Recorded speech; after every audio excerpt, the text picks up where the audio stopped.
Thank you all for attending this Grassroots conference call today, based on getting active, getting engaged at the local levels, particularly through the district party. For people who might not be aware of me, my name is Trejo. I'm right now the executive director of the Grand New Party PAC, which was founded last year, right before the 2022 midterms. So right now, we got involved, anticipating that there would be a lot of new people who would be getting elected in 2022. Not as many as we'd hope, not as many conservatives as we hope, but we do have more conservatives elected than ever before at the local level, particularly at the state house, also at the district level, the county level of the actual party. So these intra-party elections, were absolutely dominated by conservatives in this last go around. So that's, even though we lost the governorship, the House, the Senate, that this is something that's very encouraging.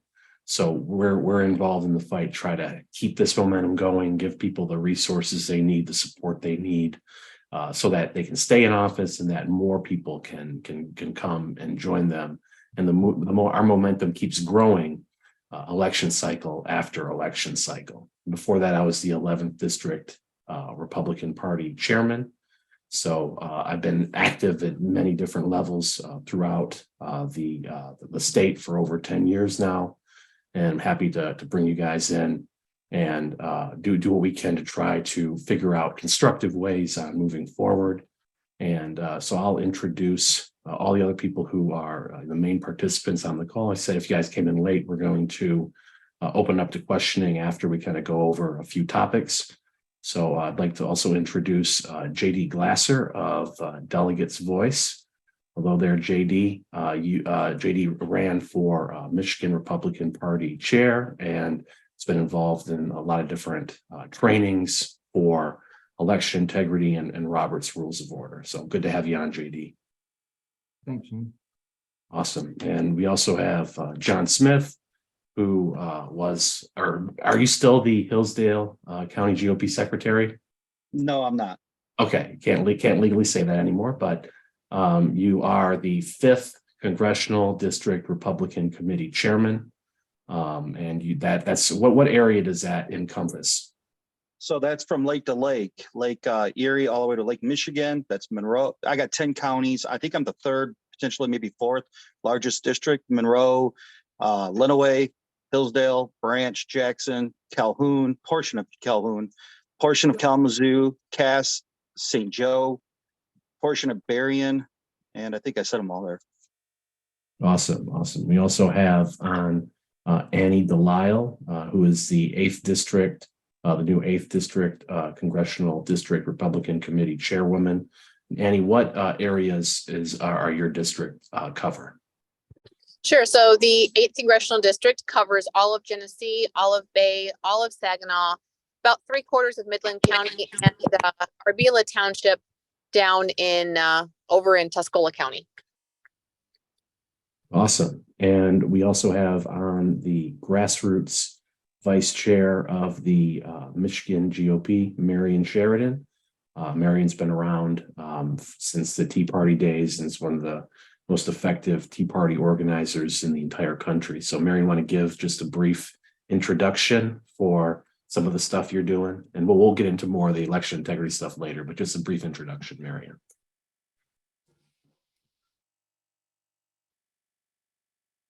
Feel free to unmute yourself. You're muted. There we I go. wanted to be polite, so I muted myself. But so I'm still heading up the Lakes Area Tea Party in Commerce Novi. We switched between 2 locations. We have monthly meetings, and we're still getting 150 people. So people are very engaged locally. We can kind of gauge that from our attendance at our meetings and find out, what topics they're interested in. I'm still a co-founder of the Michigan Conservative Coalition. And of course, I'm Grassroots vice chair. I work with a lot of grassroots organizations across the state. And with that, I'm working a lot in education issues and also in election integrity. So hopefully I can explain a little bit more about that tonight. Awesome. That's great to hear. So thank you guys for attending. We'll get into some topics before we open up the questions. First thing I wanted to talk with JD about is, one of the things that you've done that's been, I've never seen anything like it, was get so many people active and engaged about the rules process, which typically people are, not too engaged about the rules, and it's kind of like pulling teeth to get them interested. But you were able to get hundreds, if not thousands, of delegates passionately interested in the process and the rules. And so my question for you is, how can we take that enthusiasm, get people as energized about kind of the day-to-day grind of being an activist and getting involved in local politics, similar to how people were so engaged with the rules process in the Republican Party? Do you have any insight as to how we could do that, JD? I think the key is relating how the rules affect what they're what they need to be interested in right now. We have a lot of things coming down the pipeline that are harmful to the state, especially at the county level, and people haven't quite made the connection of how participation in their meetings helps them overturn or prevent those things from happening. So I think one of the things the reason why people started to get interested in rules again was they saw how it could benefit them at a meeting. A lot of people got mad and went home because they would go to a meeting, they would observe something they didn't like, they didn't know what to do, and then they would just go home and never come back. And our party suffered from the fact that people went home and never came back. And so when you understand how to participate in a meeting, what you can do, and then also to recognize when things are going wrong, and that you do have the ability to correct when things are going wrong, it matters. Now you actually know how to participate. So we just need to keep moving that forward, keep making people aware of it. There are some people in the party, for whatever reason, who don't want people to know how to participate. There's a reason why the party shrunk over a period of time, and now we need to grow the party, and we need everyone engaged. Everyone needs to come. There's some things happening in Cass County. We had the most new people ever attend our county this week, which was encouraging, because people are realizing that serious things are happening that are affecting their county, such as solar fields being for sale. The Republicans tend to think a lot about, the general elections, like what are we going to do in 18 months? But there's a lot of activity that happens in the county that affects them all the time. And now we're starting to become aware of that, and we need to know how to participate so we can fight these things. So I would just encourage everyone to be talking to people about how everyone can participate.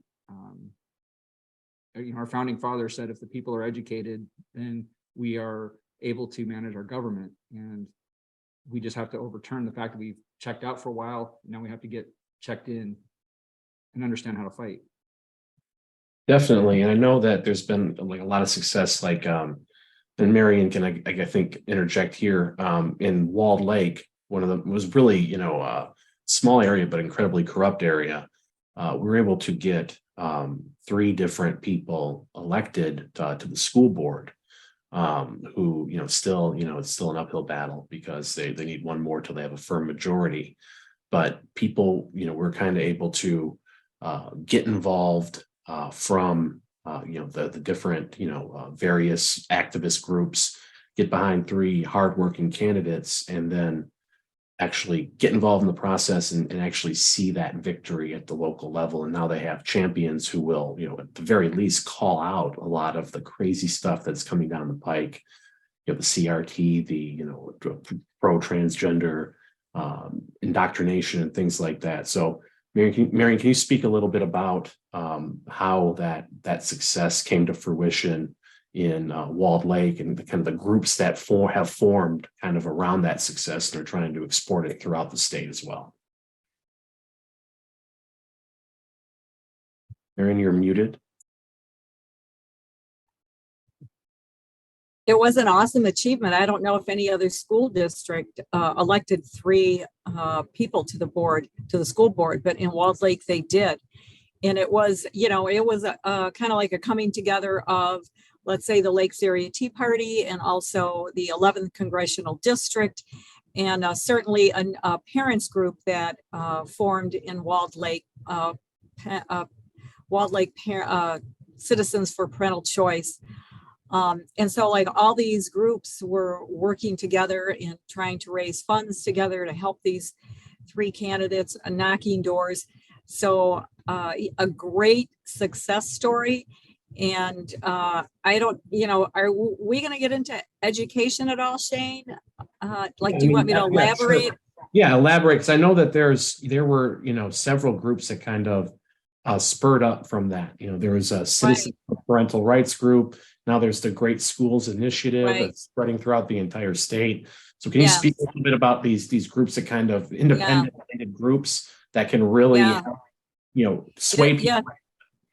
Yeah, I think it's like so exciting, and it's like you know, I love being in the epicenter of this education sweep that's going across our state, and it will end up going across the country because we see other states now reaching out, trying to find out about the Great School Initiative, and the Walled Lake Citizens for Parental Choice got hooked up with the Thomas More Society, so there was a legal element to the Great School Initiative. And so, I mean, it's just like really great things that way. It's like they've come out with their parental opt-out form. They're encouraging all parents to opt out of rogue sex education, which the thing that I totally love about that is that we did like a messaging coup on them. For once, we have the upper hand. It's like everybody knows, or nobody knows in Florida what the Don't Say Gay bill really is. They don't know the real name because the Democrats or the liberals, the progressive, they named it the Don't Say Gay bill.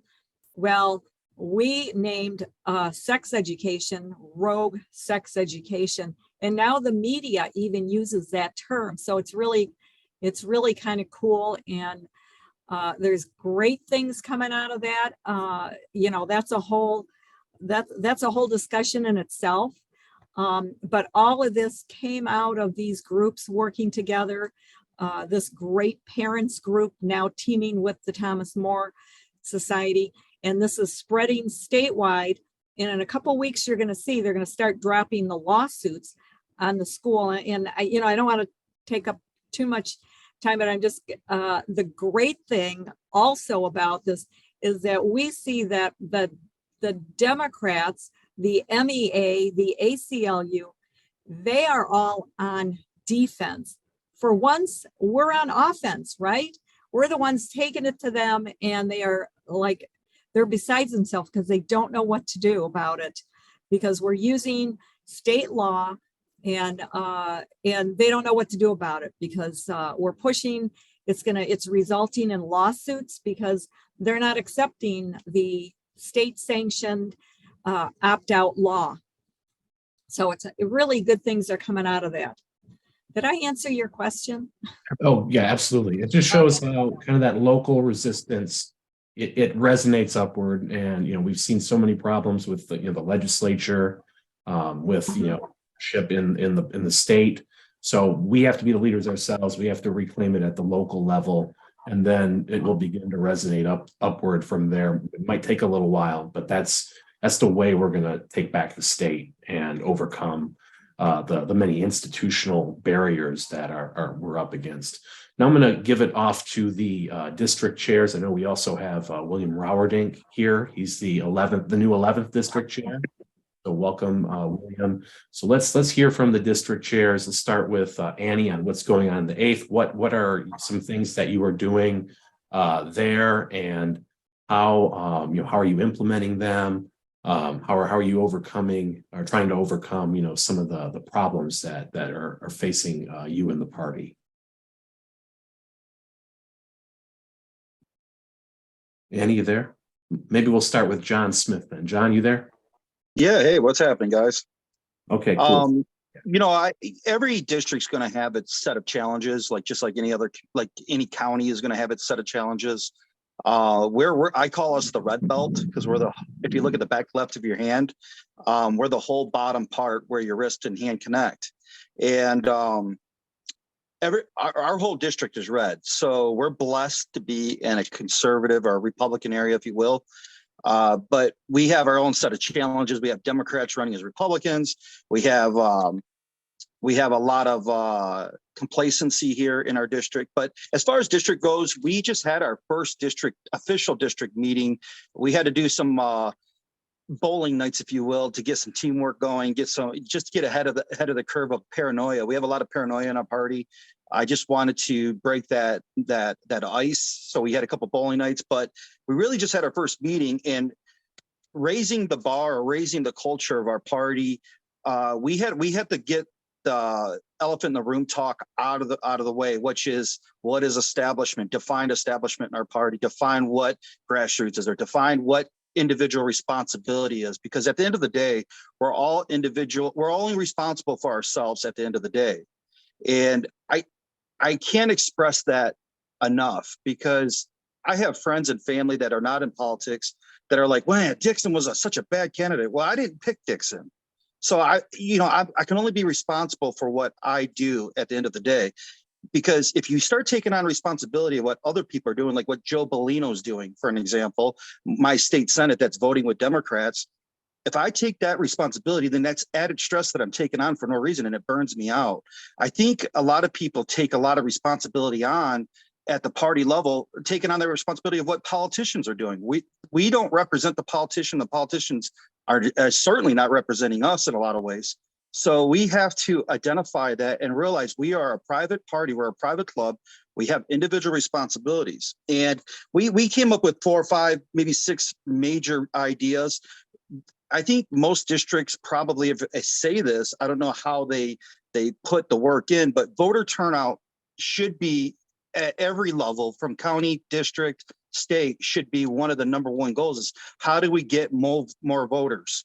You get, like right now in Hillsdale, for an example, we have 18,000 Republican voters. Well, the next cycle, they should have 19 or 20,000. And so that's to kind of go across the district. Obviously, the schools and parent advocate is a popular topic. That was one of ours as well. We have 3 or 4 Democrats in office across my district. They spread into the cities that are not in my district, like Battle Creek, in Monroe a little bit. Jackson has one that spreads into Washtenaw County, and then we have one in Marian. One of our big issues is actually to participate in those elections, get out and knock those doors, get out and campaign for those people. We want to remove those Democrats and put Republicans in those seats. We believe the state house is the most effective way to get in and get Republican control in the state of Michigan. Messaging, that's already been talked about. Messaging is such a huge thing. I mean, just like proposal 3 with the messaging of too complicated, that's very poor messaging. We need to develop better messaging as we move forward. And that was one of our major ideas. But we can move on to Annie if she's on here, but those are some of the major ideas that we got for the district that we plan on moving forward with. We have our next meeting coming up this next month here during all the Lincoln days, but we'll be able to talk more later about how we're going to put these ideas into place. Okay, excellent. Yeah, that's really good stuff, kind of fighting through the paranoia. There's no reason why people who agree on 90 to 95% of the issues should be at each other's throats constantly. So that's something we need to do, is kind of foster community especially among the precinct delegates. One thing that we did in the 11th was we had mixer events in different city areas. Did heavy outreach to the precinct delegates. Kind of had it to be kind of an atmosphere where it wasn't too formal. There weren't a bunch of speeches. It was just kind of come on out, have a good time, meet some people, understand kind of the community and the camaraderie about it. And precinct delegates were able to bring their friends, And then, you know, kind of some of their friends became activists, and it just became kind of a better community atmosphere. So that's the kind of things that you can do at the district level. Annie, are you available right now? Looks like Annie is not. She said she'd be moving. You know, she was on the road, so she might be going into her home right now. But so we will go to Bill. Bill, would you like to add about some of the things that you're doing in the 11th? You're muted, Bill. It's better if you're on. No. Hope you can hear me now. Can you hear me now? We can hear you. We can hear you. Yes. Awesome. Thank you. Before I get into the 11th district, I wanted to comment just to clarify what Marian was talking about, because it's such a key thing. She talked about this rogue sex ed, and the people might be scratching their heads saying, what does that even mean? What does rogue sex ed mean? What it means is your history teacher starts talking about sex change. That's not a history teacher's job. You see the point. The chemistry teacher starts talking about critical race theory. That's rogue. It's outside the construct of a specific class that's on topic. So it would be like the chemistry teacher talking about history. That would be rogue history, right? Rogue sex is a teacher that's not assigned the job talking about it. We know that happens all over the place, right? In the hallway and in the library and everywhere. So that's this rogue sex is a easy concept for people to grasp, and it's straight illegal in Michigan. What the 11th district is doing, 11th district is a blend because of the redistricting that we all lived through. The 14th district went away. I was chair of the 14th. The new 11th is a blend of the old 14th part of it and the old 11th to form the new 11th. We're one of, I believe, two. I thought we were one, but somebody told me there's two districts that are completely inside of a single county. So we are, unlike Jon, who's spread across the bottom of the palm thing. We're all in Oakland County. So we align closely with Oakland County Republican Party. Why? Because we are them, they are us. We also had our first meeting this past Tuesday, and we did a survey of our 25 member committee about what their top 3 areas of interest were. And to me, no surprise, the areas of interest were all very close to home. They weren't, let's do this, let's do education, let's work with the party. It was very close to home stuff. Let's fix Oakland County. Let's fix the state legislature.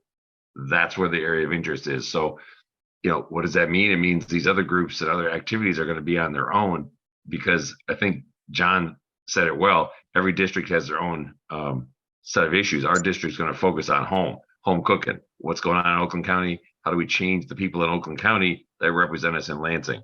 That's where their interest was.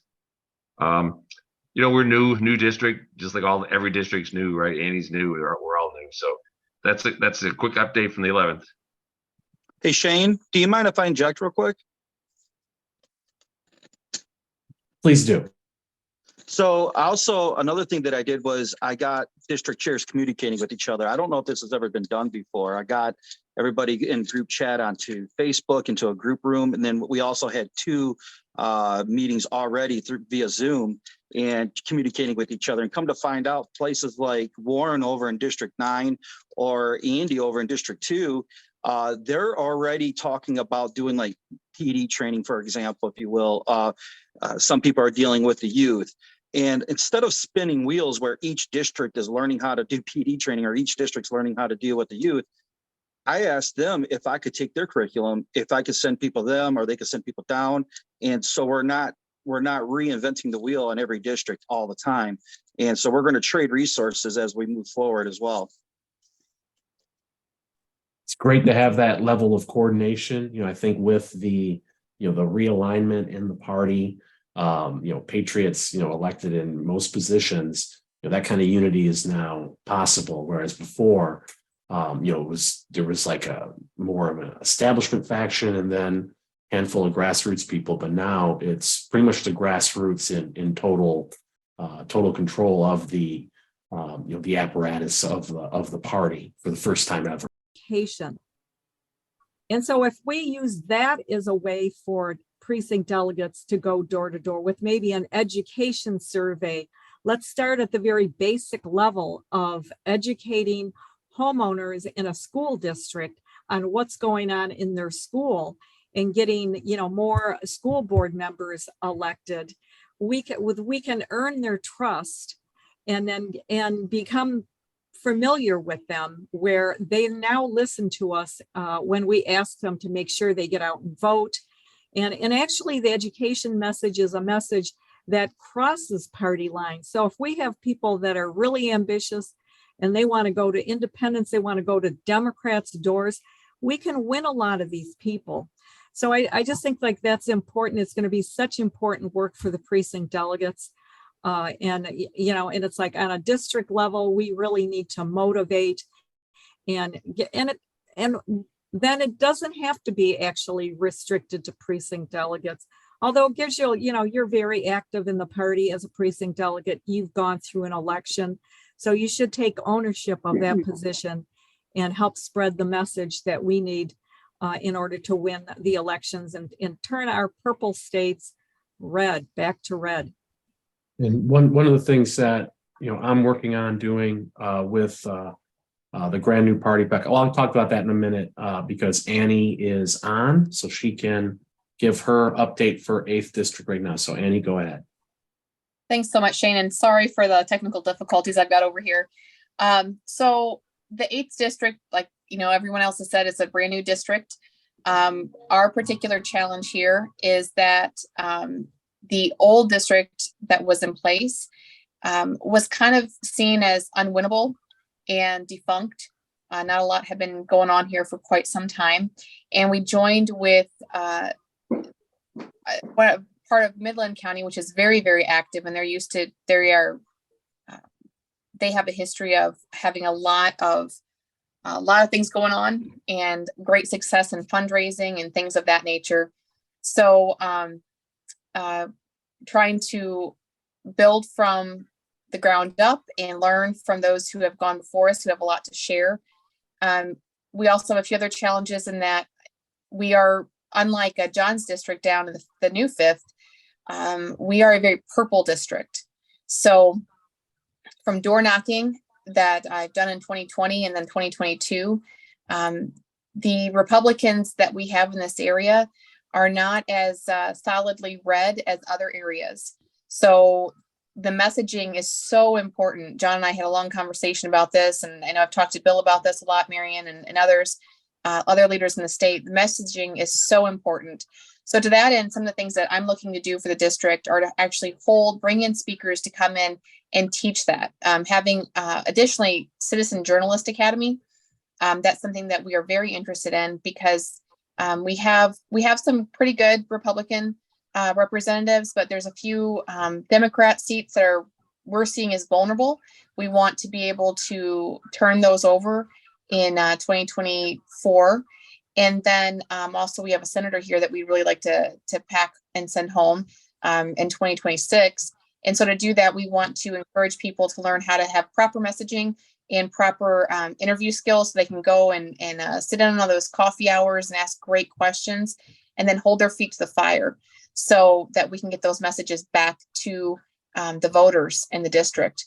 So that's a few things that are going on here. That sounds great. And I know I have a training. I'm going to start doing more Zoom trainings, and one of them is Operation Paul Revere, which I call it kind of similar, citizen journalism training. Here are the kind of the ways of doing it, asking the right questions, how to write, blogs that, are, newsy and punchy and stick just to the facts rather than kind of going overboard with, opinion and editorializing. So that's definitely very important. Another thing that we're doing with the Grand New Party PAC is also have resolutions that aren't just necessarily tailored for to be passed at in a district Republican Party or a county Republican Party, but actually taking these and making them enacted, at the county level, at the municipality level.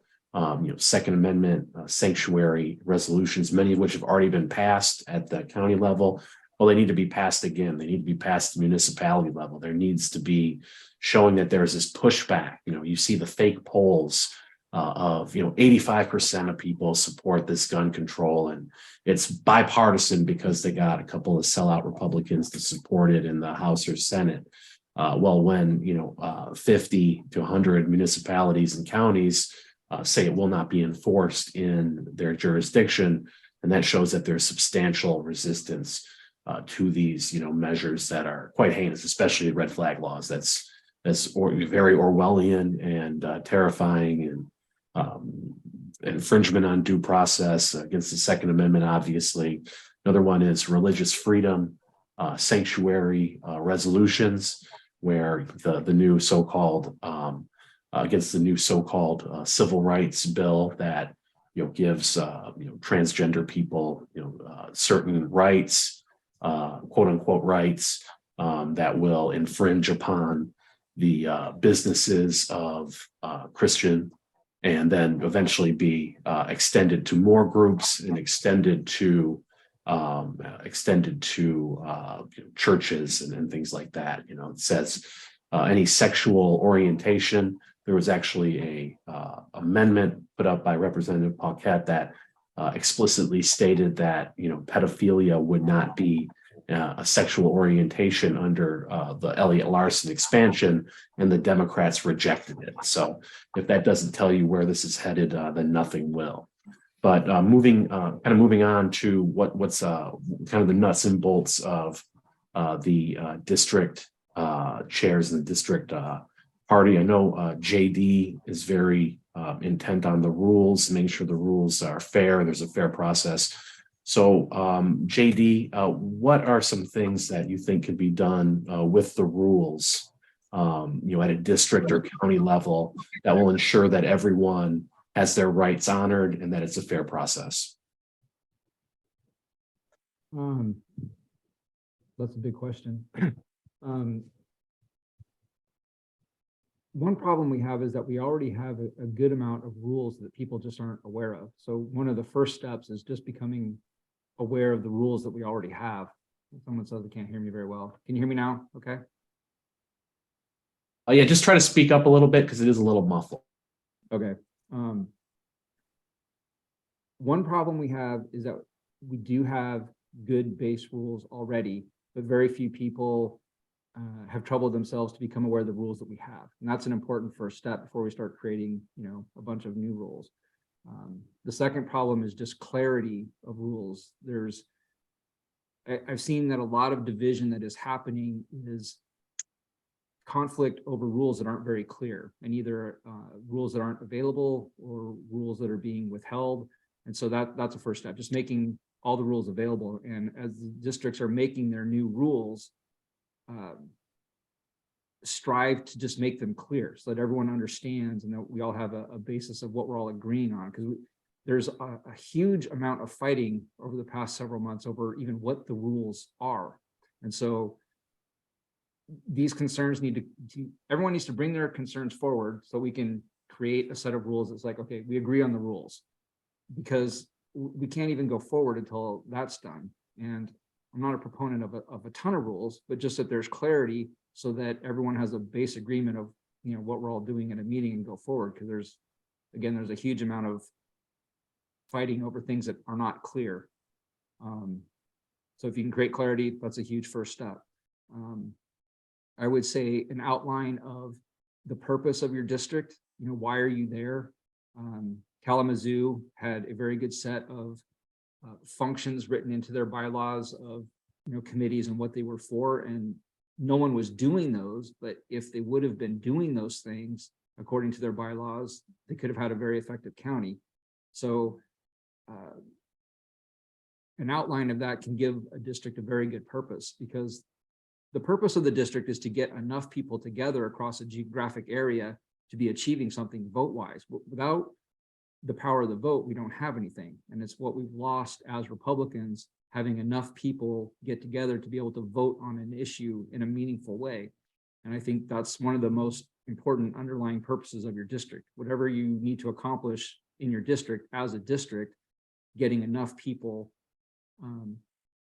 combined so that you have voting power to make those things happen is really, really important.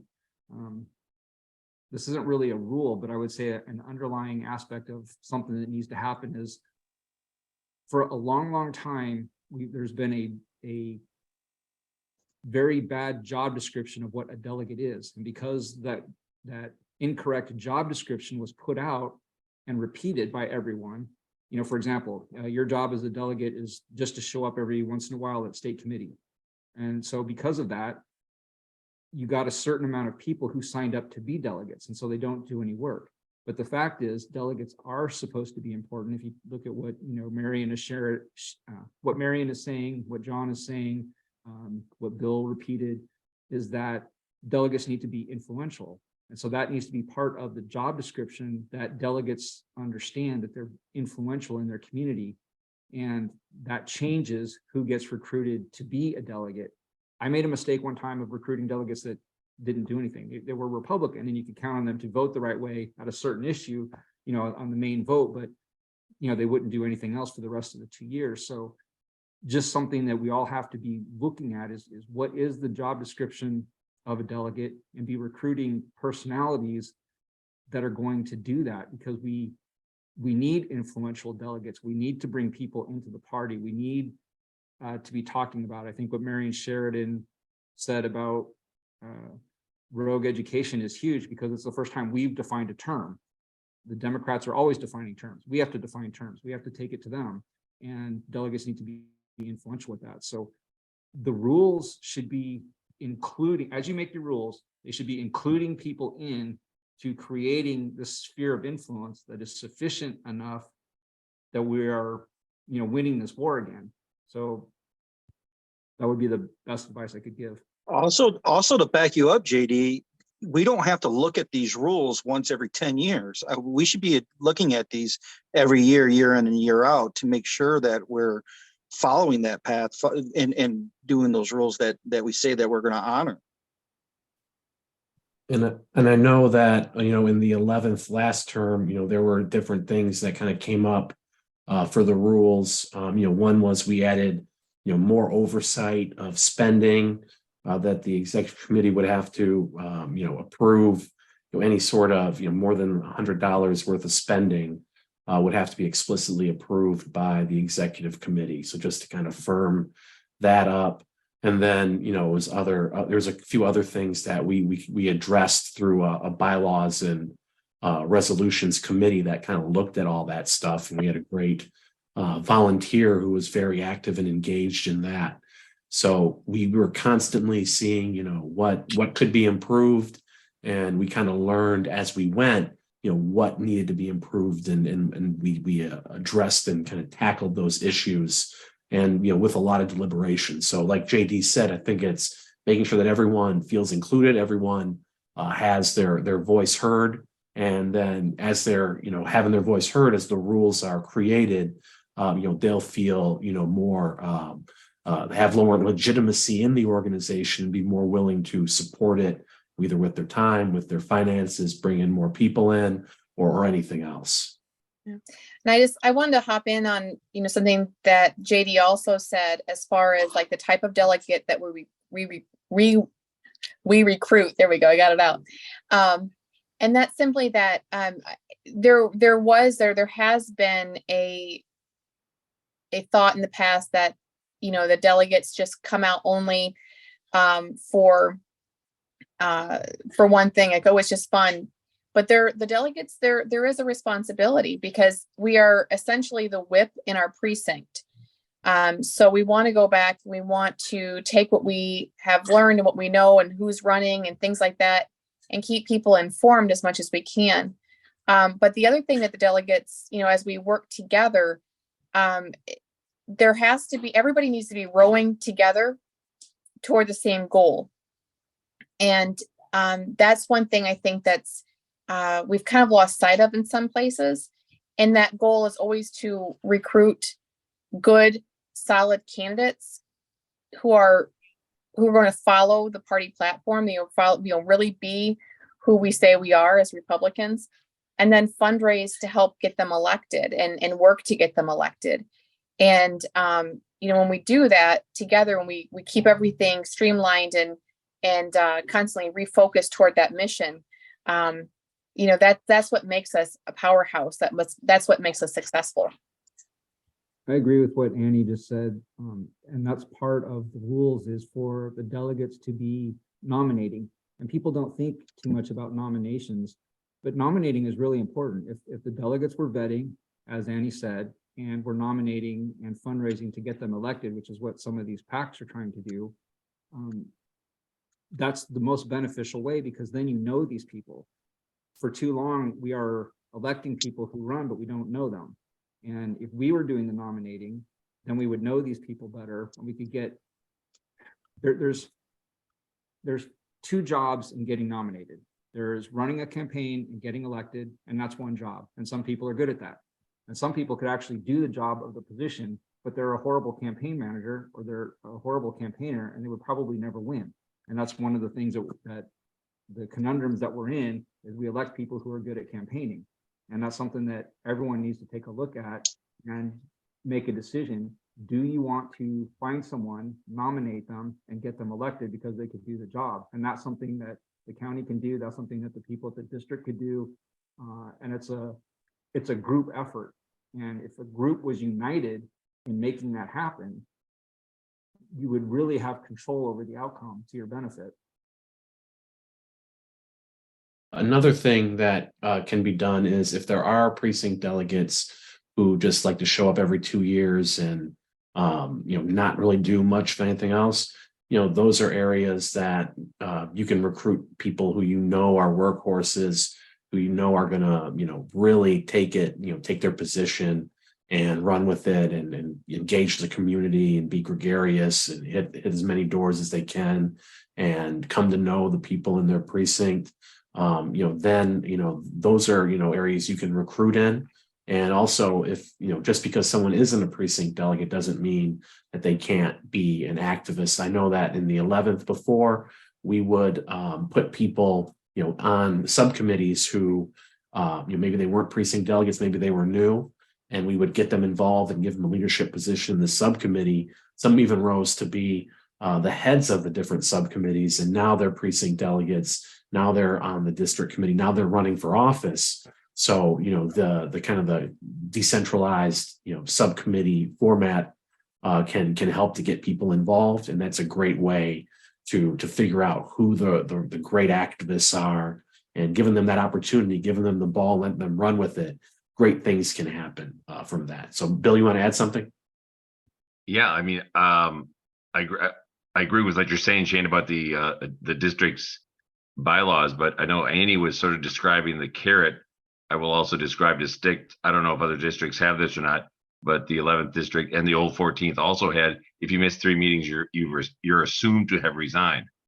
So a way to get people who just put it on their resume saying, I'm on the executive committee of the XYZ district, and they never show up. Well, put it in your bylaws. If you don't show up, you're gone. Non-negotiable. And it's harsh. I've been doing this for 10 years. We've had one person in 10 years that we had to remove, but it's the stick part. It's great to get them motivated. It's great to elect good people, but if they don't show up, they're taking a spot of someone who would show up that would contribute. Just my 2 cents. And yeah, that was a very important provision that we had last time. I think we had 3 or 4 removals of people who just wouldn't show. And then we were able to kind of churn through that, get better people on there. And, that kind of was also a reward for the people who were, really solid and really active and really engaged, and they really appreciated that too. So, yeah, provisions like that are very important as well. I think in there, I know some people are a little bit frustrated right now because the county parties are getting started. A lot of them seem very takeovers, if you will. And then, the same thing with the district committees are all kind of just getting started, getting things organized, et cetera. So I would encourage the precinct delegates on the call tonight, don't give up. Like, just if your committees and your county parties and your district committees, we are working as fast as we can. The ideas that you guys have, like Shane, you said something a second ago I wanted to piggyback on. You know, there's so much talent out there with the precinct delegates and others. Sometimes things move a little bit slower. Like you have a great idea and we want to implement it. We want to get this, we want to, you know, roll this out. We want to do this, but we have to, might take a little bit longer. So please be patient, you know, because things are not everything happens overnight and immediately. I know here we have one person who has a big heart for delegates. They've gone to the trouble of putting together a delegate manual. And I said, well, just hold on 1 second because I know that there's something else coming. So just, you know, be patient. Let's see what happens with this other thing. I don't want you to go to any more work right now. Just give it a second. So, but, you know, that's not to slow people down. It's just, trying to harness all the ideas and all the enthusiasm that people have and put it to work so that we can be stronger together. And yeah, leadership is important. John, go ahead. David Mosby, he's the chair of Hillsdale. He's asking, how does this play in a role with statutory members? Statutory members tend not to show up. I don't think it's exclusive to Hillsdale that our statutory, well, it is exclusive that all of our statutory members are suing us in Hillsdale, but what's not exclusive is that statutory members tend not to participate and show up a lot of times in most counties across the state. David asked how he can change that in Hillsdale. David, while you have control right now of the party, recognized by Christina, recognized by the attorney, recognized by the district, and recognized by the county, you guys could change your bylaws right now to rewrite it. It's a private club. We make up our own rules as we go with this. And you could rewrite that to where these statutory members, you can't do this when it comes to the district or when it comes to the convention at the state level because they control the convention.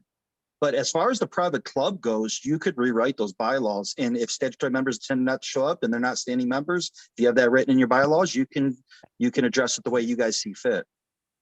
And yeah, I'm gonna chime. Sorry, Shane, I'm gonna chime in on John. Yeah, my comment was not addressing statutory because they never show up. I don't pay much attention to them. But the one exception, we did have a situation where we removed somebody from our local district executive committee. You can't take the person off the state committee. So we had a person that served on state committee that was not on the executive committee because the state party, at least at that time, did not have a way to remove somebody from the state committee for failure to participate. So you can be on the state committee and never show up. That's acceptable. Yeah. I don't know why it shouldn't be acceptable. They should have the same rule. If you don't show up at the state committee, you're fired. I mean, there's no place in the world where you can have a position and just not show up. It's because Bill, all three institutions are individually different. So like your county's different from the district. We have different bylaws. We have different bank account. We're a different organization. I don't disagree, but there's no reason why the bylaws or whatever the right rule is for the party shouldn't say you got to show up to stay on the committee. You can't just be elected and then don't show. Can I interject? So we're agreeing, John. Yep. Let me interject for a second. My background is law, and what you guys should do for your bylaws, have an arbitration or a mediation clause so you don't get clogged up in the courts and spend a lot of the resources in the courts. So that's just something to think about. If you guys want to put that in the bylaws, it'll be the best bet for you guys for sure. And I think that will be something that's a little bit outside the purview of this call because I don't think state committee has met yet. I think they're meeting within the next 2-3 weeks. So it's going to be a brouhaha, I think, of a lot of different people wanting to come in and make changes. And there's going to be, I think, a lot of ideas. I'm throwing out the idea of the state caucus or the caucus system, closed caucus system, replacing the open primaries with regards to these choosing of presidential delegates to the RNC next year. So I've been rolling that out to a lot of different state committee members. And I talked to Christina Caramo about it, and she's interested in the idea. We're gonna be working on some debates with regards to the pros and the cons. Have a Telegram group if you guys want to get involved in that. to discuss, the sample bylaws I put out there. So I assume there's going to be a lot of other people kind of throwing ideas out there. So that'll be interesting to see if, some of these problems are addressed at that meeting, at that state committee meeting or subsequent state committee meetings. Bill, you had something to say? Got to unmute yourself. Yeah, I'll keep it short because it could dominate the conversation. The agenda for the state committee meeting, which is April 15th, I think, is very sketchy. Agendas for meetings normally have some specificity of what's going to be discussed. If anybody on this call that's part of the state committee, the agenda basically says we're going to meet and then we're going to have a session. So I have no idea what's going to come up. I've heard a million rumors about this, that, and the other thing, but there's so many issues that could be legitimately on the agenda to discuss that people could think about before they got there. So I'm waiting for more clarity on what the agenda actually is, because just having an agenda that says we're going to meet doesn't do much. Yeah, I would expect that there'd be some more stuff filled in the days to come, but we'll see. Before we go, we've seen some hands up for questions. So before we go to questions, I wanted Marian to give an update on election integrity. Obviously, that's issue that has not been addressed since 2020.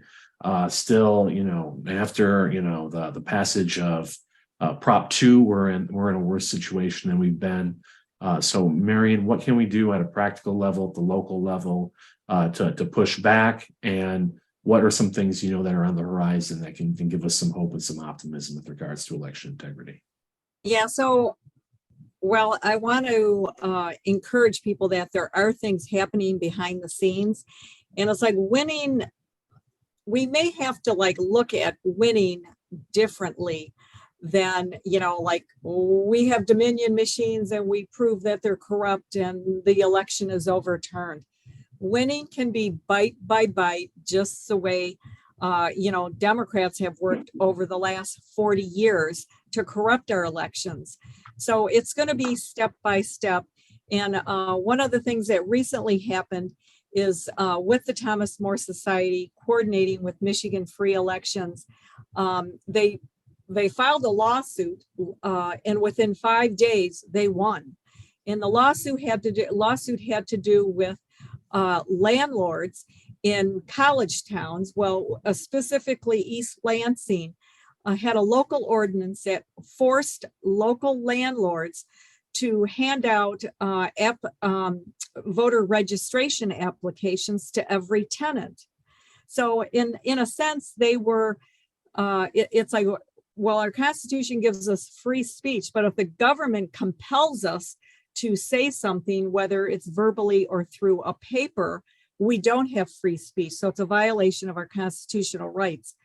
So the Thomas More Society filed this lawsuit. I think it was on a Thursday, and by Tuesday of that week, the local city backed away from it and said, okay, fine, we're not going to enforce this anymore. We're going to look at it again. That's going to happen in Ypsilanti because the same thing's happening there. They're forcing the landlords.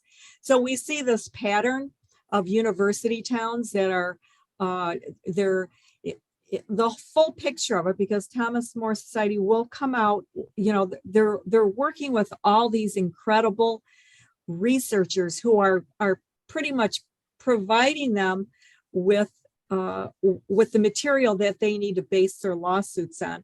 So very soon they're going to come out with the lawsuit against the universities. And what the universities are doing is they're coordinating with the local county clerk and with progressive organizations. They're pretty much turning our college campuses into get out the vote zones.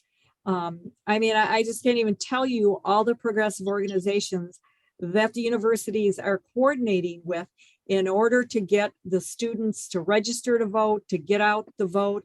They've got all these, incredible named organizations, and it's been very successful. So that's going to be a lawsuit very soon. And we've seen how, you all probably remember the images of all the students voting in November in 2022. For the most part, much of that was illegal, and that's going to be included in the lawsuit. These students were registered in other locations, other areas, and they re-registered and were allowed to vote after 8 o'clock at a satellite station or a clerk's office, and that was illegal. And in some cases, the clerks actually changed the software in order to allow the students to vote after midnight. So that's going to be a really big win. There's just recently, there's been a lawsuit is going to come out against ERIC, the Electronic Registration Information Center. To me, this is like the lifeblood for a lot of the cheating. And we now see, just through educating other Republican Secretary of States on what's going on with ERIC, 4 states dropped out. That's huge. There's only 30 states in it. So 4 states have dropped out. And we know that ERIC is sharing private information on voters with progressive organizations. And something just came out through a FOIA in Rhode Island that is proving that they're sharing it with CEIR, which is really a vehicle that Mark Zuckerberg is funneling his money to. So this is all building. It's really helping that case. So whether that's going to mean that Jocelyn Benson is going to drop Michigan from ERIC, it's going to be really difficult for her to try to defend it. In the end, it's just like we're exposing how corrupt ERIC is, and it's going to be difficult for her to continue. So there's much more, and I want to, I'd love to tell you more, but I just want to offer you encouragement that there's some really great things going on, and it's like one bite of the elephant at a time. But we've been taking off a lot of bites lately, so I just hope that you're all encouraged by that. Absolutely. Thank you for sharing. I know there's a lot of great groups in the state that are doing great work, like Pure Integrity for Michigan Elections, Michigan Citizens for Election Integrity Force, and others. So there's a lot that can be done in that respect as well. So definitely stay in touch with those groups. And Anne, you want to have something to say? Can't hear you for some reason. You're not muted, but I can't hear you. Okay, well, maybe we'll come back to you in a minute after Bill. I'm afraid I don't want to jump ahead of Camille Rader. She's had her hand up for a second. Okay. Okay. So we'll start taking some questions from the floor. So, Camille, I'm going to add Anne first, and then we'll go to Camille afterwards. Okay, can you hear me now? We can hear you now. Yes. Okay, thanks. All right, so Marian was talking about small bites of the elephant and making small steps and small progress. And one thing I want to mention to those who are precinct delegates, as well as those, is to reach out to people who are not precinct delegates that you know. We just had a pop-up protest in my district, which was successful sorry, I have a sick kid at home. The pop-up protest was successful. We had a Democrat senator who was going to be coming into a local Catholic school, and the senator, obviously represents everything that Catholics and Christians don't represent. We found out about it the night before. People got into action, and there was about 3 people who are precinct delegates and who were involved in the county party. The rest of everybody else who came in were not, but they were unified in the mission. And so I think it's really important for us to oftentimes, or to always look at the mission. What is it we're trying to accomplish? And then reach out to those people around us who share that mission. And we can make quick progress that way. Awesome. Thank you. Camille, would you like to, I'm going to ask you to unmute, and then you can ask your question. Okay, can you hear me? Yes. Okay, so I have 2 questions. One is for JD and one is for Marian. So the question for JD, I just recently listened to a podcast or a interview with Matt DePerno on it, and he put out a call for the state committee to remove Christina Caramo for a tweet. And I don't know if that's legal, first of all, or if they can just decide, oh, we're gonna vote without the delegates have any voice in that. And if I don't know if they can do that. So I'd like to know, first of all, if that can be done. I'm not for that. We're just starting to build a party, and I think it's totally inappropriate for an other candidate in that election process to come out and put out a public call for her to be removed by the state committee.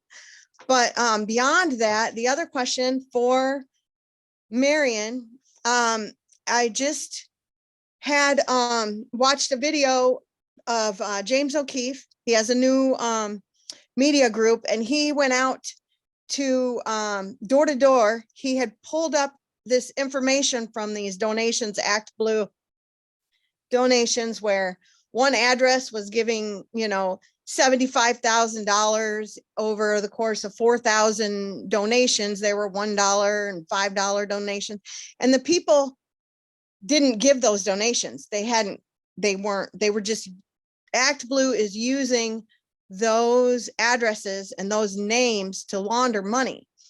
And so I put that video on one of our Signal groups, and another lady in the first district got a hold of some of those addresses, and that's happening all over Michigan too. I'm not very good with technology and computers and that kind of stuff.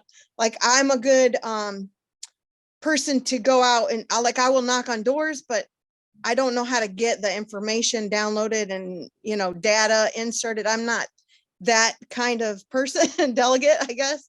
But so I'm wondering if that is something that we can also pursue, or if it's too much at this time, or if any of that makes any sense. Thank you. Well, let me interject real quick on the second topic. I know James O'Keefe is sending out, equipment to hundreds, if not thousands, of citizen journalists around the country. So I would assume that there's some in Michigan. So I think those efforts will be getting off the ground in Michigan, and definitely on the Grand New Party PAC social media footprint will be sharing that, and I'm sure others, activist leaders, would be sharing that as well. So who would like to talk first on those topics, JD or Marian? I can go on the first question.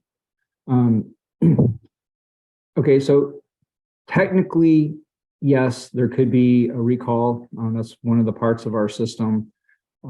For elected officials, like if you have a 4-year term, laws say you can't recall someone in the first year or in the last year of a 4-year term. So it has to be in the middle. I don't believe there's any bylaws in the state that specify a timeline for a recall, but I don't think it's wise to recall someone after just being elected. They haven't had their first meeting yet. We at least have a tradition of 90 days for incoming administration to, show something. And there has to be cause, for someone to be voted out of office, even Robert's rules, there has to be a reason. And there has to be a committee that investigates that reason. And then that reason has to be valid. You can't just remove someone because you don't like them. So we have a process. So technically, yes, it could be done unless there is a specific bylaw that prevents a certain timeline. But what has it been? 58?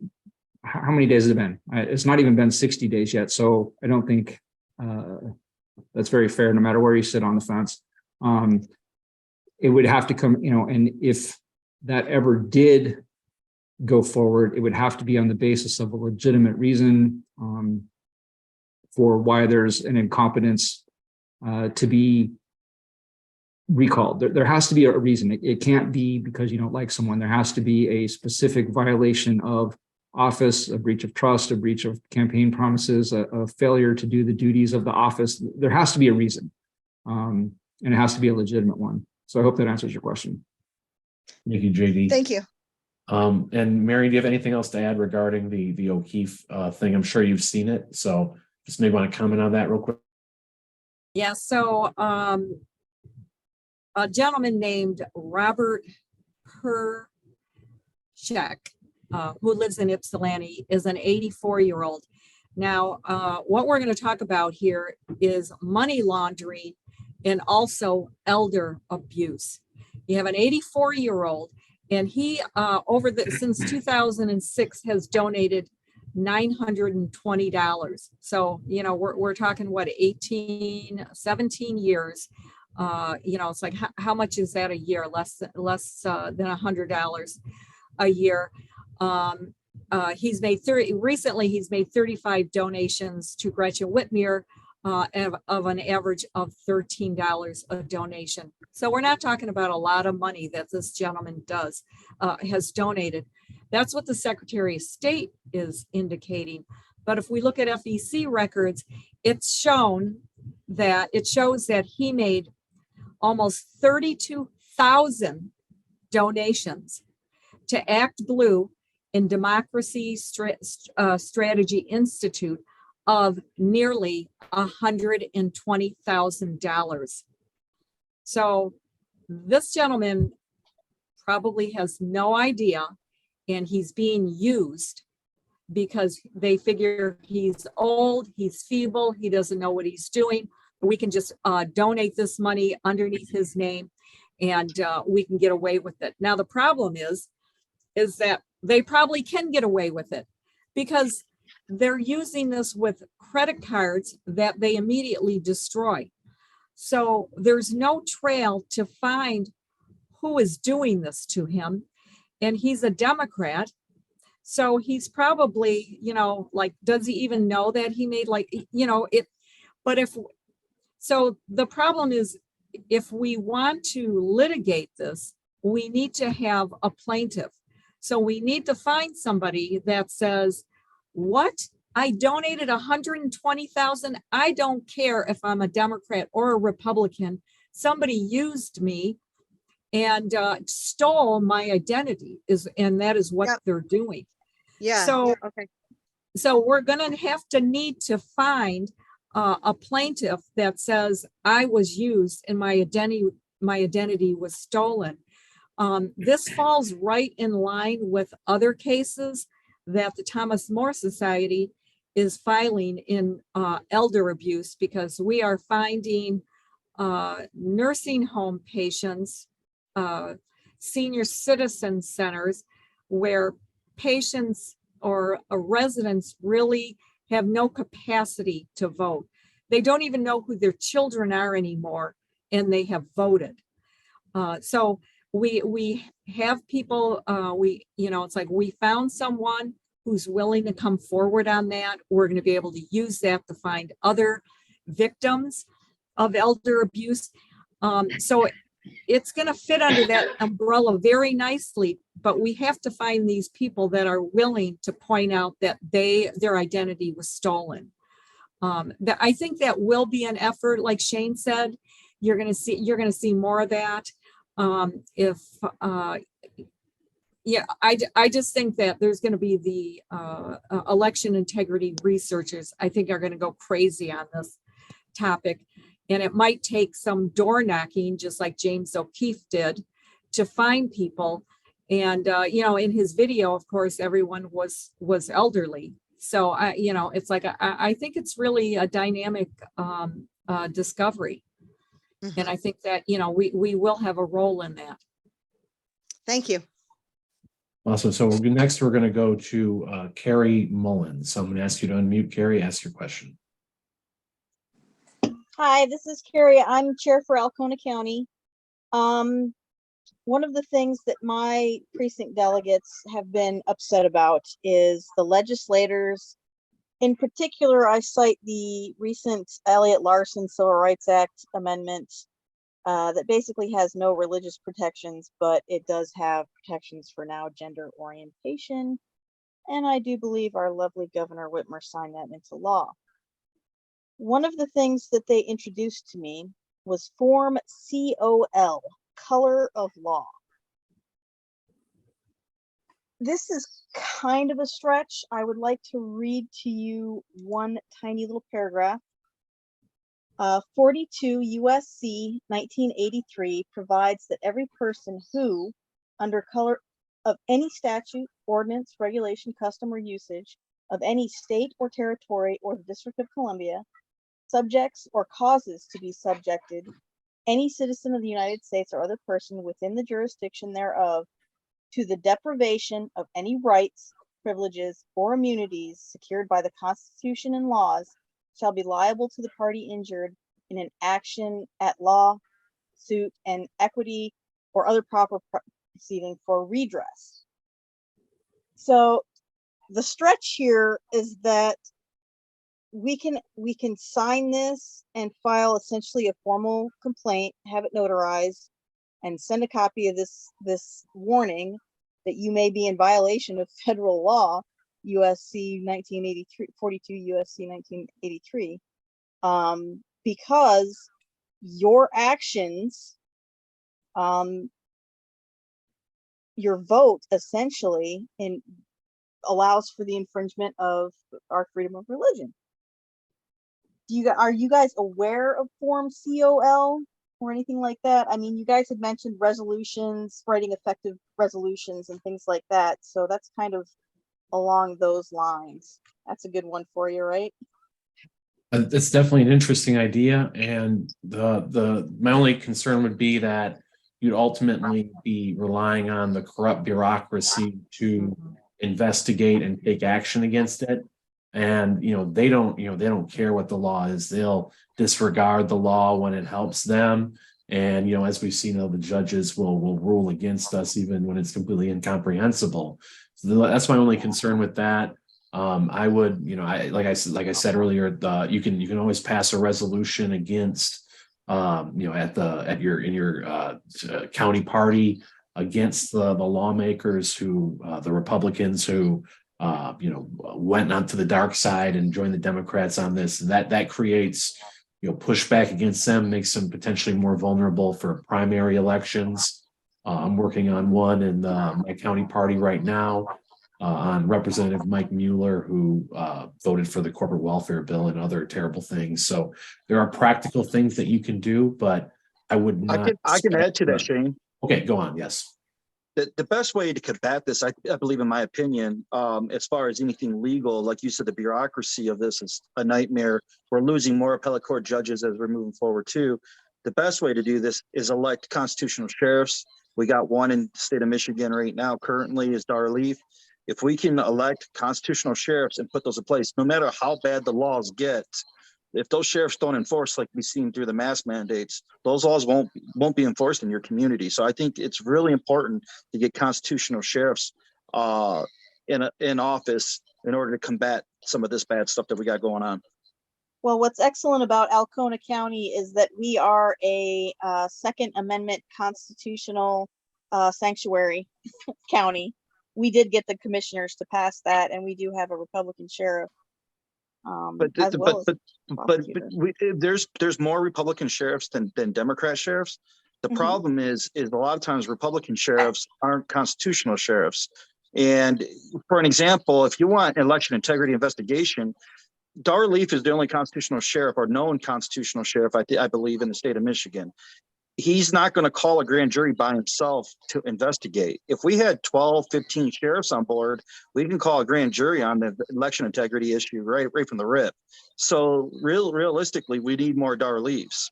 So it should be a priority for every county in the state of Michigan to get a constitutional sheriff elected. I absolutely agree with that. And if you want a project for your county or your district, you need to start working on it now. Most people don't know that you can elect a sheriff. It's not a requirement to have a law enforcement background to be sheriff. You just need someone who has the stones, who's going to stand up for the rights. The majority of people are convinced that they need to hire an ex-state policeman who has 20 years in law enforcement, who's qualified to be sheriff. And the problem with that is that his loyalties and his training and his indoctrination is to the state police, who's loyal to the governor. And we have to break that cycle. John's right in, it's the sheriff who protects the county. It's the sheriff who decides which laws to enforce and not enforce. It's the sheriff who's going to keep the state police from closing the sheriff has the ability to keep the state police out of your county unless they have a specific warrant for a specific cause. And one of the weaknesses of the Republican Party is we don't strategize on that level and think about that. We want to vote for the best candidate at the time at election, but we don't do any prep work. If you want a job that will actually be meaningful to your county, start now, find the person, fund the person, get that person elected who's going to protect your county in 18 months. And, the sheriff doesn't have to be anyone with a police law enforcement background, but I would recommend, to have the gravitas, probably having a police or military background would probably help in that regard. I would recommend, someone said that Darleaf's the only constitutional sheriff in the state. That may or may not be the case. I think there are some other pretty good ones too. I would recommend, and we're going to be putting out resources to help people do this with the Grand New Party PAC, but reach out to your local law enforcement, reach out to your county sheriff, get them, in Illinois, there was, Illinois is a pretty blue state. There were dozens of county sheriffs who all signed on to a letter saying that they would not enforce gun control and assault weapons bans in their jurisdiction. So if they can do that there, we can do it here. And if you go into your county sheriff and they won't, they'll basically say, we'll enforce the intolerable acts against the Second Amendment here, then at that point, you can take that information and potentially find a replacement, a constitutional replacement for them. So it kind of begins with that outreach. Feel out your constitutional sheriff. If they are someone who is solid, then work with them. If not, it's potentially you can oust them. Bill, would you like to chime in? Yeah, sorry, my technology. Marian's point of these stolen identities. She and I actually talked about this earlier today. If you ever want to get your eyes open, look at some Democratic candidates in low-level positions. Look at their state filings of where their donations come from. It won't be everyone, but there'll be some that, let's say, ran for Michigan House, which is in the global world a low-level position, right? They'll have thousands or perhaps hundreds of donors who gave $1, $5, $2, and they'll be from Utah, Texas, California, New York, Illinois. And when you first see that, you kind of go, well, why are all these people from Illinois donating to Susie Smith for Michigan House for $2? Well, the Act Blue people had a program, this would have been in 2022, that if you donated, let's say $100 to your candidate, to actually have a candidate in Utah that you want to support, Democrat, so you donate $100, they would be prompted to ask, would you like to match your own donation and let us allocate that to candidates of need around the country? So let's say I was the person in Utah, I donated $100 to my candidate, Act Blue would get the second $100 and they'd spread it around the whole country, $1 here, $1 there, which then gave a small amount of money to the candidates, but it'll open the door to this theft that Marian just described, because now you've got thousands of people who literally don't know who they even donated to, because Act Blue made the donation on their behalf.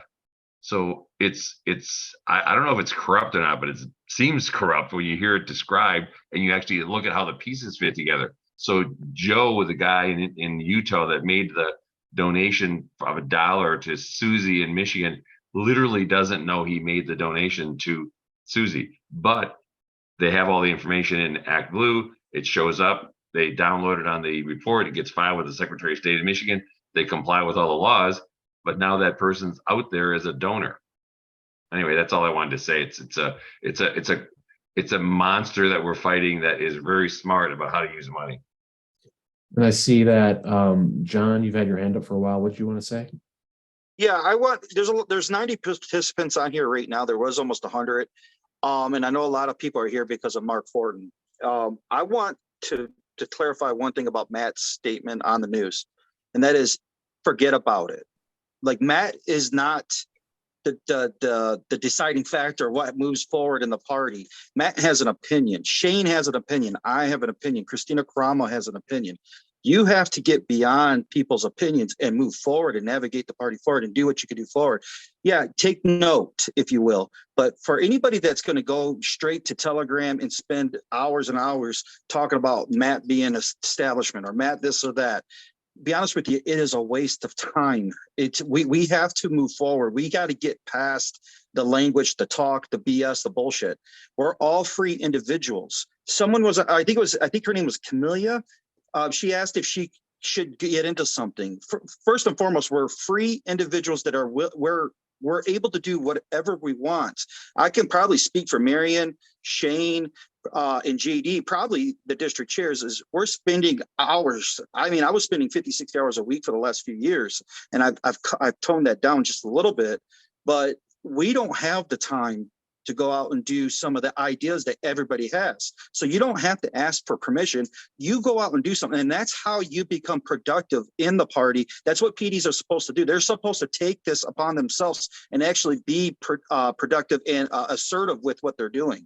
So I want everybody here to understand that Matt DePerno doesn't dictate anything. Who is Matt DePerno at this point? He has failed several races. He's not been able to capitalize. He hasn't captured an audience. He's obviously just posturing, if you will. And at the end of the day, it doesn't even matter. So we have to move forward and build the party, and we got to do it. And we got to be leaders at this. Precinct delegates should be leaders. So if you want something done, go out and do it. Yep, go out and do it. And, the whole, again, like I said earlier, people who agree on 90, 95%, maybe even 100% of different issues are, at each other's throats because they're in a different faction or they like one person better than the other as a leader. And, that's the kind of stuff that we just don't have the resources and the time to have these fights. We have a limited amount of resources. We have to focus that, locally, at the county, at the district, at the state. So we cannot, afford to have these sort of fights. Especially when it's, convention season's over, it's, said and done. People who won, and now we have to do what we can to move forward and try to piece things back together so that we can have success next year. That's right. And Shane, election. Shane, someone mentioned, how do you elect a constitutional sheriff, or how do you find them? Well, it's about ideas. Our party lacks ideas. We have enough hands. I bet we got 10-1 delegates over Democrats. In my red belt, I think we have less than 100 delegate Democrats altogether. So we have way more people than Democrats do on the ground, boots on the ground. I'm aware of this. They have more money top down from big organizations. So how do you elect a constitutional sheriff? Put an ad out in the paper. Put a billboard up. Put ads in news or in magazines. Put ads online. Now hiring a sheriff. Like, we got to think of ideas. Do a text blast. They're cheap. Like, we have to think of ideas, and PDs are responsible for these ideas. 100%. JD, did you want to add something? Yeah. Keeping on the sheriff theme, something that people aren't talking about is a sheriff needs help, and that means deputies. And one of the things that happens in your county is budgeting for your police, the city police, township police, whatever. There's a difference between the sheriff and the police department. It's why they're two completely separate departments. For those who don't know, and we need to tell other people, the purpose of the office of sheriff is to protect your constitutional and property rights. And it's been changed to jail administration and shuffling criminals back and forth between jail and the court. And that's intentional, and it's a shame. And what a sheriff needs is deputies. And if you look at the shrinking of the sheriff's department, it's to our detriment. Police departments are growing. I'm go blue. I support police. So don't, that's not the issue. But police have a different loyalty. And as we enter into what's coming down the pike, people need to really understand the purpose of the office of sheriff and protect it. And what's happening in your county is the shrinking of your sheriff's department. What can a sheriff do if he only has one deputy? Your county needs 10 or 20 deputies. The other thing that a sheriff can do is deputize citizens for duty. And a sheriff can call you up just like jury duty. If you go to jail if you do not respond to a jury duty summons. If you do not respond to a summons to be a deputy, you can go to jail. And people don't know this, and it's intentional that people don't know this because the citizens are supposed to protect themselves. So it starts with leadership. When you're looking for a sheriff, you have to listen to what they say. Are they doing political speak? I'm not afraid to rock the boat. I don't want to upset anyone. You need someone who's going to stand up. And we have not been good at identifying this. So that starts with leadership.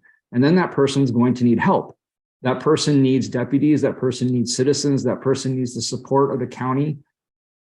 One of our problems that we have with our leaders is the difference between, are the leaders serving the people of their county, or are they looking for approval from Lansing and those above? And we have to find people who care about the people in their county. It's the defining, distinguishing mark that people need to have to these positions. A county was given 3 positions to defend itself and make itself autonomous, and that is the clerk. And we've done a terrible job of getting clerks who are technology aware and will stand up. Most clerks think that they answer, good clerks think they answer to the Secretary of State or the state Clerks Association. They don't, but they want that protection. They want to say, well, I'm just doing what I'm told. Defending freedom, you have to be out there. We have to elect people who understand that they are out there in the wind fighting for freedom. And that takes a different type of person than someone who's looking for approval or the safety of a decision maker. People want the protection of a boss, but a clerk does not have a boss. A sheriff does not have a boss. A district attorney does not have a boss. And we have to elect people into these positions who take the understanding that their protection comes from the Constitution and the people that elected them, not those, running the state. And it's a completely different mindset of official.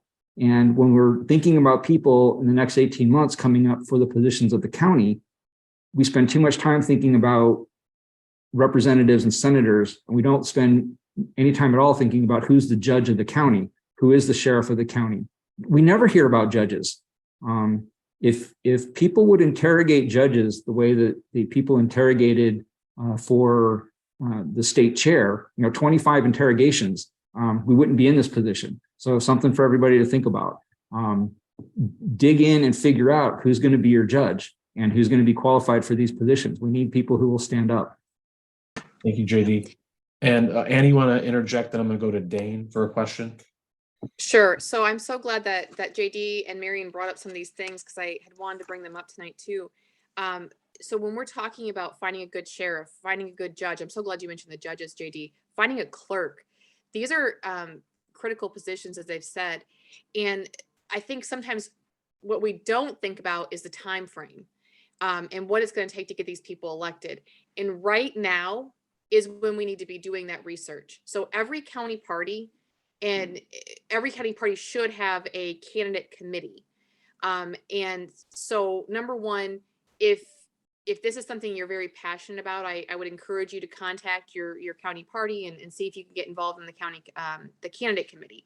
That being said, if you have a friend or you yourself or somebody, that you feel strongly about to be a candidate, find out what it means to run and what you need to do to be effective in campaigning and running. And, money isn't good, money isn't evil, but it is necessary. And if you have somebody who's going to run and you believe in this person, you need to make sure that you get them the fundraising, you help them do the fundraising they need to get in that position, because running for a countywide office, even a township-wide office, it's not inexpensive. So every part of our state is going to be different what that cost is. So I don't want to say, if somebody says, well, how much does it cost? Oakland County is going to cost different than cost something different than, you know, up in the UP. I mean, everybody's costs are going to be are different. But that being said, the other thing, something else that we brought up was, you know, uniting to move forward. I think there's a lot. When we're talking about uniting, this does not mean group think. It doesn't mean, you know, I am a robot and I ascribe to everything that everybody else around me believes. But we have to be realistic in saying, if this person next to me not only has an R after their name, but they really truly believe 80 to 90, if we believe 80 to 90% of the same things, then this is somebody that I can unite with and work together with. And the few things that we disagree about, you know, we need to say, okay, I disagree, but we can agree to disagree and move forward. I think that was everything I had for you, Jen. Hey, Smith brought up the sheriff thing, by the way. Oh, so Sorry. Dane, would you like to give a question, please? Yeah, actually, I have a comment pertaining to the county sheriff. Delegates should be asking any candidates running for county sheriff, number one, how well do they know the Constitution? And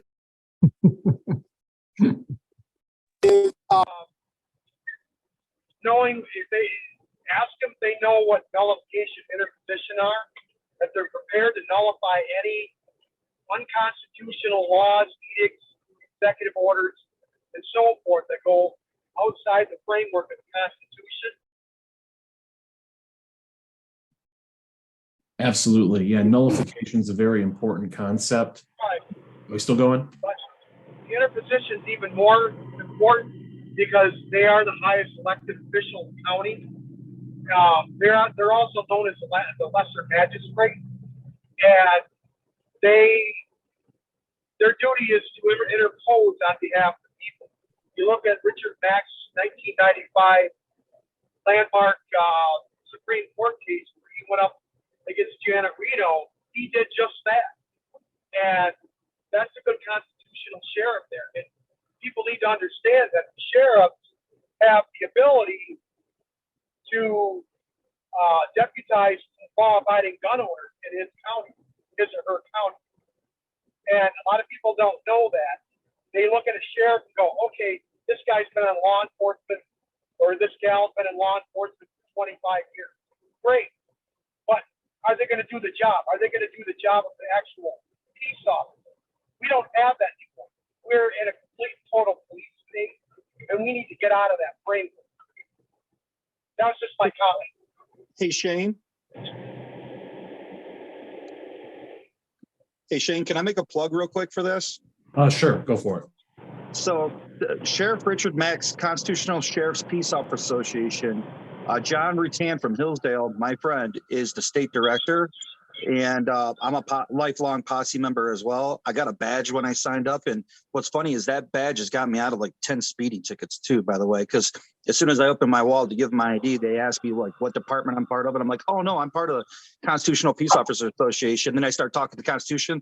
Cops always run away from me. And I'm like, hey, come back, you know? So, but yeah, so if anybody's interested in joining the CSPOA, please contact me and I'll get you going on it. Awesome. Dane, you have anything else to add? Yes, that's pretty much all I had. The most important thing is that when you're looking at, like, I'm in Saginaw County, we got an election for sheriff next year. These are the questions I'm going to be asking any candidate. First of all, how well do you know the Constitution as it was written, not interpreted? And number two, are you familiar with nullification, interposition? If they look at me like a deer caught in headlights, we have a problem because there's too many sheriffs. And COVID 2020 showed us what sheriffs were with us and which ones were with the Leviathan. And this is they're the protectors of our liberties. That, you know, the lesser magistrates are protectors of our liberties. And if we have the wrong people in there, they're not working for the people that elected them. They're working for the state overlord, if you will. That's all I have. Thank you, Dane. Marian, you have something to add? Yeah, I just want to circle back to, we really need to look at recruiting clerks. 70% of our clerks are Republican. And it's unfortunate, there's a project going on to educate these clerks because they don't realize that 70% of them are Republican. And they're listening to the Secretary of State, who is actually giving them directions that violate state law. So there's a project to actually contact these clerks. We need to come alongside a lot of these clerks. Even if they're Democrats, we need to form a relationship with them that we're not their enemy. We're trying to educate them on state law. This could be beneficial in some Democrat areas, in some absolutely Byram's area, it's like, but we need to recruit candidates for these clerk positions, just as we're recruiting candidates for school board positions. And the thing that I'm afraid of, and I know that this is part of the Democrat plan, they are going to be recruiting Democrats to run as Republicans for our Republican clerk positions. So we need to be very mindful about that. Some of the techniques that people have talked about on this call about how we vet sheriffs, we should do the same thing with our clerks. We have to make sure we vet them carefully. But we really need to take these clerk positions, and there's talk about even forming a Republican clerks organization, because the one we have in the state right now, the board of directors is dominated by Democrats. So we need to change some of these things. And we got to start working on it now. Absolutely. When Also, our clerk, hey Shane, when our clerk came to visit us right after the election, she told us in Hillsdale that there was election fraud, but not in Hillsdale. And we kind of all chuckled at that time, especially early on when we just thought everything was cheating. I asked her directly, did you say something to the Clerks Association? If you believe there was election fraud, why didn't you say anything to the election or to the Clerks Association? She said she didn't. And so we have clerks out there that may be Republican, but they're scared to speak up themselves, or they don't know how to speak up. We know there's more Republican clerks in Michigan because there's more rural counties in Michigan. There's like 5 or 6 big cities, 7 big cities. And those are outweighing these other people. These are individuals. They could easily impact those other communities if they just speak up.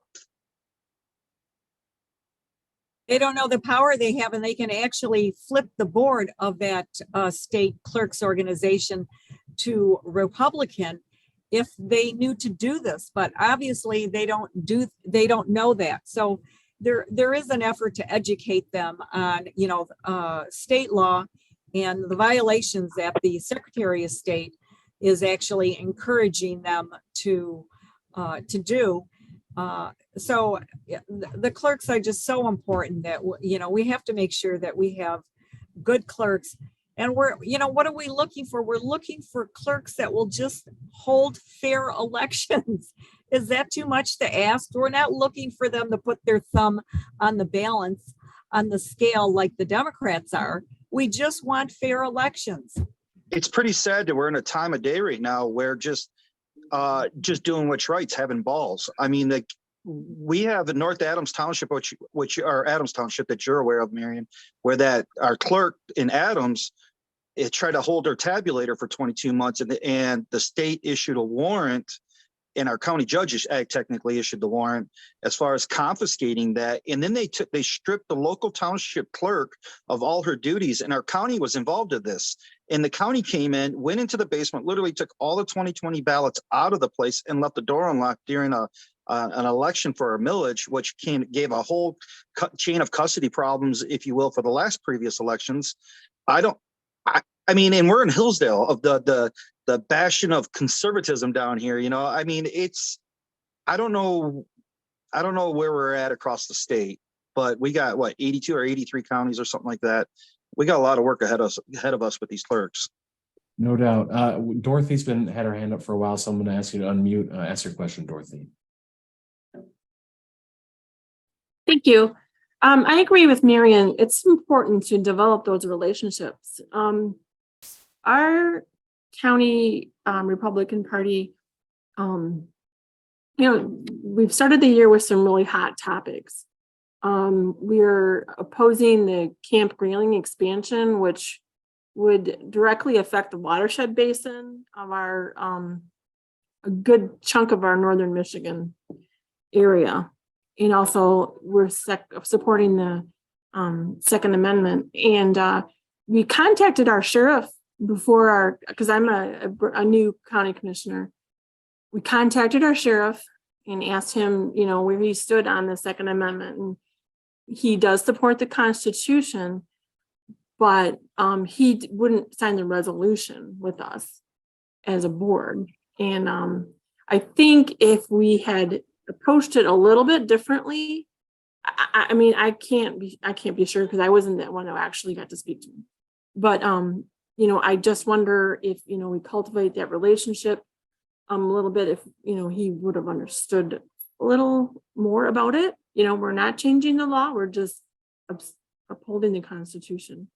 But yeah, talking with our clerk, and because she sees, she's a Republican, but she sees that the Republican Party has changed a lot and she doesn't understand it. She's not coming to our meetings.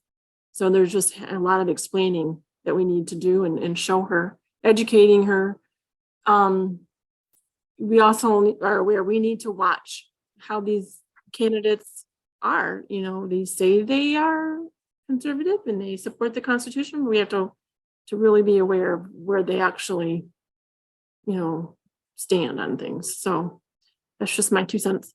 Thank you, Dorothy. And what county are you in? Crawford. Crawford, awesome. Well, thank you for all that you're doing up there. And a lot of it has to do with, like, similarly to how we said, outreach to the sheriffs, bring up these issues to them, tell them, basically what you're expecting of them to abide by the law and the Constitution. And if they don't, then, start looking for challengers, credible challengers who can go into power and actually will abide by the law and the Constitution. So that's what it's all about. Thank you, Dorothy. Can I say one more thing? Oh, please go right ahead. I saw somebody popped in the chat. The commissioners have the power of the purse. Yeah, that's true. They're our board. Let's see, 6 out of 7 of us are Republicans, but they're rest of them are pretty complacent. So we're trying to get them educated too. They're afraid. They're afraid to stand against the prosecutor and the sheriff. I had to add it there, Dorothy, just so you know, because everybody has a role here, and the power of the purse is important. It is. So JD, you got anything to add? Yeah, I'll just 2 things. It's important what people say. And when you have a sheriff who won't publicly stand up for his people, it shows he doesn't have the strength to stand up for anything. And he's not going to, it tells you right there, they're not going to stand up for you. If they can't face the heat of someone outside of their country or outside of their county, it's very, very important. It's why speaking is important. And those who won't speak, that's your first indicator that there's a real problem. And who are they trying to appease? So when we're listening to people, we have to figure out who are people really appeasing. And I saw one question in the chat about their clerk. How do you convince your clerk that they work for the people? And this is a problem. When you're elected, you work for the people. That's it. End of story. You don't have a boss above you in the traditional sense. And we have to educate people on this, and we have to expect it. And we have to really look at people when we're electing them. And we haven't been doing this. And so we have people who get elected and then they want to be comfortable with the decision maker above them because they feel protected. And we have to elect a clerk who's willing to be uncomfortable. And this is the crux of our problem. If you look at all of the evidence that's been collected, there's no problem with evidence. We have people who won't move forward. And those people have been put into those positions, and Dems have outsmarted us with putting people in those positions so that we are in a position where we can't move things forward. So the answer is, when you're elected, you don't have a boss. And if you have someone in position who doesn't realize that, that's a problem. America is the only country in the world where the citizens have the ability to recall and remove their officials. A problem we have is we don't do that, and we haven't done it. And so none of our officials fear us. Once they're elected, they think they're above reproach. And this is a problem that we have to fix. I'll leave it at that. Absolutely. And another thing, I'm going through some of the chats to, if there's any questions in there that we've missed, just reiterate them. I know I saw someone said there's rumors of PDs paying dues. That's not allowed. Obviously, we hope PDs contribute the local, county, district party, but there's no requirements there. And another asked about Christina's ballot harvesting operation, since it's legal. I don't think ballot harvesting is technically legal, but I know there are different groups, can't speak to Christina personally, that are going to be doing a lot of absentee voter outreach. And that's definitely important, but I don't think ballot harvesting, the actual technical term of taking people's ballots, door to door, is illegal, but there's going to be a lot of absentee outreach and trying to turn out the vote there. Anne, you have something to add? I do. So, Marian was talking about the clerks earlier. And so one thing I want to add is both for the clerks and other positions as well. Look at yourself. And everybody's always looking around everywhere and saying, who can do this? Who can do this? Who can do this? And sometimes the person to do it is you. So ask yourself, could you be an electable candidate? Could you do the position? Don't just run because it's open, but can you actually do the position? I think oftentimes, I know there's a lot of moms with young kids, and I fall into that category myself, but somebody who might have a lot of experience and might be toward retirement, do you want to serve your community as a clerk or in some other capacity? Regarding the clerks, when we look at election integrity and that whole vein, and Marian, I'd love to hear your thoughts on this, but it seems to me, in 2020, we thought everything was at TCF and at the absentee count boards. So we spent a lot of time getting prepared for 2022 to be at the absentee voter count boards. And we got there and they said, oh no, you can't look at the ballots here. The law has changed. Now you have to be in the clerk's office. So it seems now that the only way that we can actually look at the absentee voter ballots is to actually be in the clerk's office. So do you want to be a clerk? Can you work in the clerk's office? Can you build a relationship with your clerk so that when it's time for the ballots to come in, that you could actually be a trusted person by that clerk, that she would ask you to come and volunteer and be an observer or whatnot as she processes the ballots as they come in, things of that nature. So just kind of thinking smarter so we don't have to work so much harder going forward. And I'd love to hear what Marian thinks about that. Well, Anne, I think you're a perfect example of this, what you just talked about. It's like everyone's always looking for someone else. Like, who do we get to run for these offices? And it's like, not too long ago, I know you were in that position. And it's like you looked in the mirror and you said, there's nobody else but me. And you ran for chair of the 8th. And it's like, I just think that's so awesome that you do that. I know that it was a huge burden, and that's what we have to do. It's not people that are highly educated. Everybody that runs for office isn't an attorney or a wealthy businessman. We have people that ran for state house that they cleaned out sprinklers. They had plumbing companies. These are everyday people, and that really is what our founding fathers intended. So I don't know if that's what you're asking me, but as you were talking about that, I'm just like, Anne, that is you. You're the one that said, it's like, here I am, Lord, I'll run. So you know, it's like we all need to kind of look at that and decide if we can do the job. It's a sacrifice, and it is, and we need to step up and run for these offices. Yeah, and that's basically how I became the 11th chair was, I was trying to find someone who was interested in running. After asking like people, it's like, well, I guess this has to be me. So sometimes you just have to step up, and it's usually good when you do. Bonnie, you have Service. Hi, can you hear me? yes. Hello? Okay, good. All right, well, I have a specific question about asking for an audit. So if a person would be on the Board of Canvassers and wanted to ask for an audit, what exactly, I mean, I know there's a lot of things that are done incorrectly. However, we have to have something very specific to hang our hat on. So what exactly are we looking for, and what exactly do we ask for the information or whatever to get that audit? Marian, do you have anything to say specifically on this? I'm kind of at a loss. Yeah, you know, that was really kind of broad.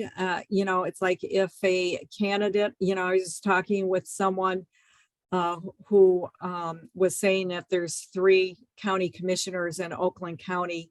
I'm sorry, 3 people that ran for county commissioners in Oakland County. And I don't know why these people didn't want an audit, because someone closely looked at the precincts and found very suspicious activity in 3 of the precincts that they said this is statistically impossible and we should ask for an audit. And, you know, for some reason, these county commissioner candidates, you know, they just accept defeat. And I think, you know, I really like that Carrie Lake is still fighting. And I think that so often candidates, you know, it's like probably by that point, they just want to forget the whole nightmare and just move on. But I think it's something that we need to fight for. So I think it, you know, it depends on, you know, like what we're talking about. Are we talking about a candidate, a local candidate race? Are we talking about auditing a presidential election? So it's a little bit too broad for me to really be able to address. Well, let's go for the presidential election. Well, you know, in 2020, in June of 2020, I know that Matt DePerno asked for people to request an audit, as we had the legal right to do. And a lot of people, myself included, was very involved in organizing and collecting. I think we collected nearly 7,000 affidavits requesting from our legislature that we had an audit conducted, and they just did nothing. It's like once again, as Jon said, I think it was Jon, or maybe it was you, Shane. It's like we have a problem in, you know, we know there's constitutional violations, there's violations of the law, but you know, we reach an impasse that we can't get anything done because the next stop is a Democrat judge or appellate court or a Supreme Court.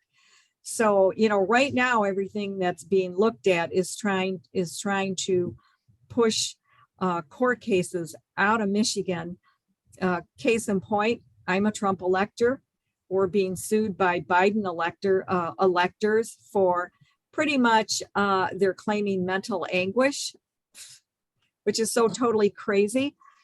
And so we are asking to have the case removed from a Michigan court because an elector is a federal position. It's a federal duty and put into a federal court.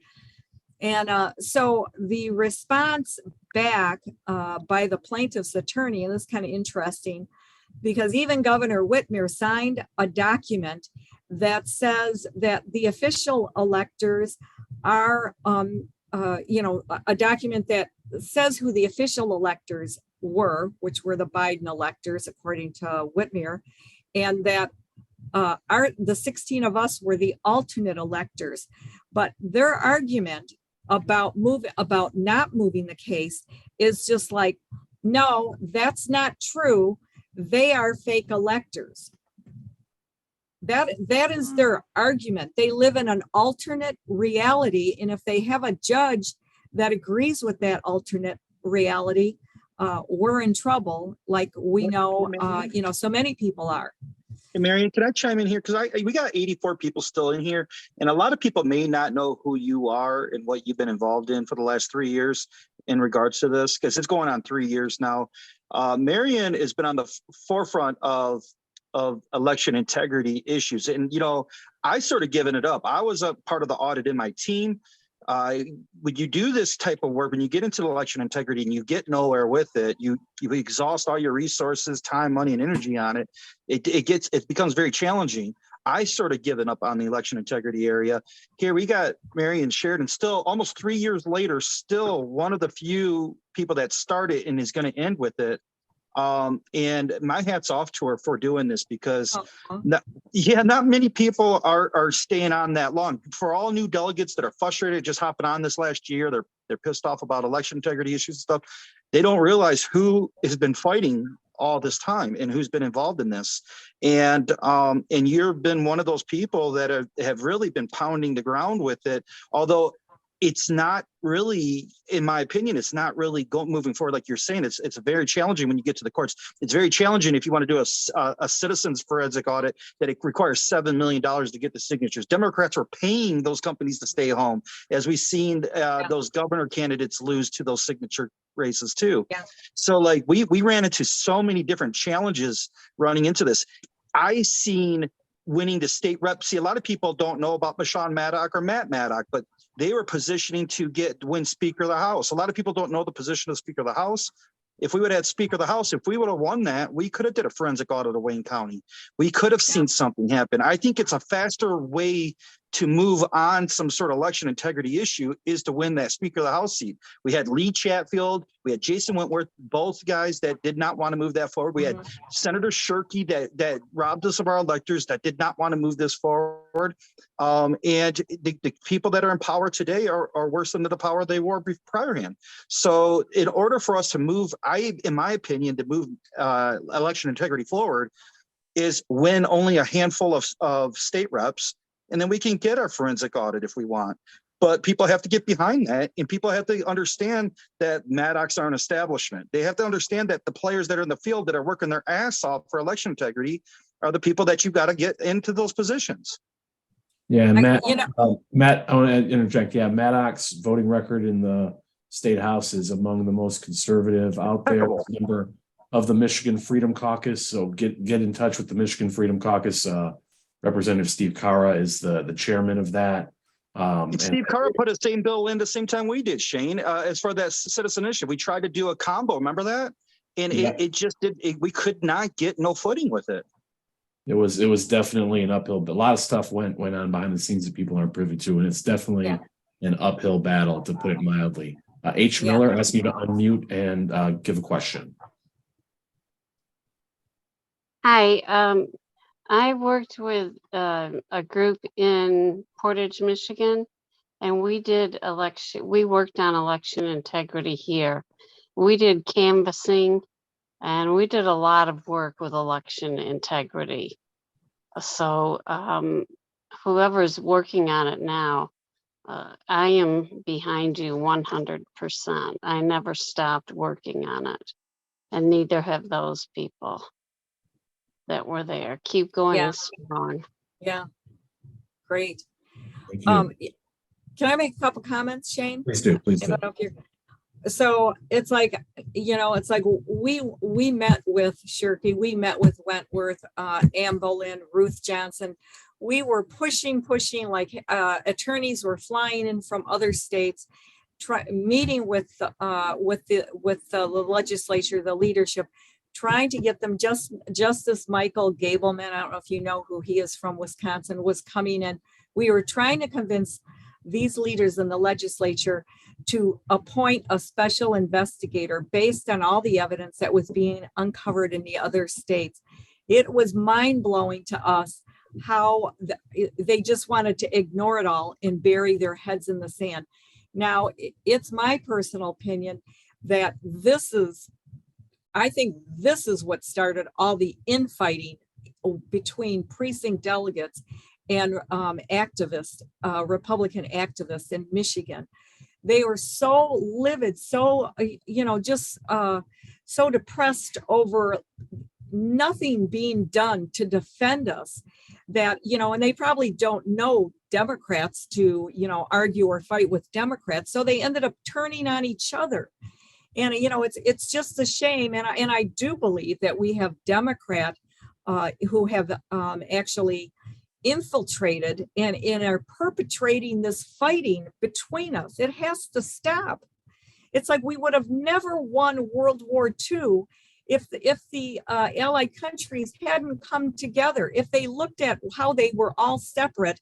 Well, he doesn't like key lime pie, then, it's like they would have never come together to defeat Hitler. So I think, It started it started with Melissa Crone, Marian. It's kind of like where it ran off the rails. Well, whatever came, I think I lay it at the feet of our lame legislators, our leadership there, that would do nothing to the cries of the people that were looking for an investigation into what happened to our election. Now, the other thing that I want to close on, are we closing, Shane? Because I can close on this remark and then I'll be done. Yes, yeah, we'll go to closing remarks after. Okay, so I just want to close on this because I think it can be very, it'll give a little bit of hope. And I say a little bit, it could be a lot of hope, but I just don't know. But there's a case coming out of North Carolina, Harper versus Moore, and it's a legislator that is suing. They sued on the basis that they did redistricting, and in the cases that all election law is supposed to originate from the legislature. So that now was actually accepted by the Supreme Court, and the Supreme Court is going to come out with a decision on that by June 30th. And their decision, if it goes in our favor, and there's indications that I'm hearing that it will go in our favor, reaffirming that all election law comes through the legislature. Now think about what this means for Michigan. It means that we can overturn Prop 2. That is huge. It means that we can look at redistricting.